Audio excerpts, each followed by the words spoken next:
Le Royaume-Uni a franchi la barre des 100 000 morts liés à la pandémie de Covid-19 après avoir enregistré plus de 1500 décès au cours des dernières 24 heures. Alors que le pays affiche l'un des taux de mortalité parmi les plus élevés au monde, avec 151 morts pour 100 000 habitants, le gouvernement britannique veut désormais donner un coup d'accélérateur à la campagne de vaccination. Nous passerons à un service proposé 7 jours sur 7 et 24 heures sur 24 dès que ce sera possible. Et le ministre de la Santé vous donnera des précisions en temps voulu. En France, certaines villes comme Nancy ont déjà commencé à vacciner les personnes de plus de 75 ans contre le Covid-19, près d'une semaine avant le début de cette phase au niveau national.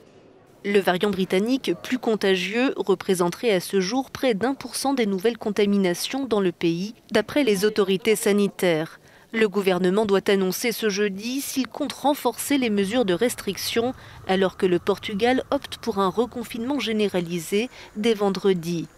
Tour de vis également en Suisse pour tenter d'enrayer la progression des variants du Covid-19 qui circulent activement sur le territoire. Avec à la clé télétravail obligatoire sauf exception, fermeture des commerces non essentiels et rideaux toujours tirés pour les bars et restaurants, mais aussi pour les lieux culturels et ceux dédiés au sport. Enfin, la Russie lance une campagne de vaccination massive dès la semaine prochaine. Elle aura recours aux vaccins fabriqués dans le pays et compte l'inoculer au plus vite à ses 146 millions d'habitants.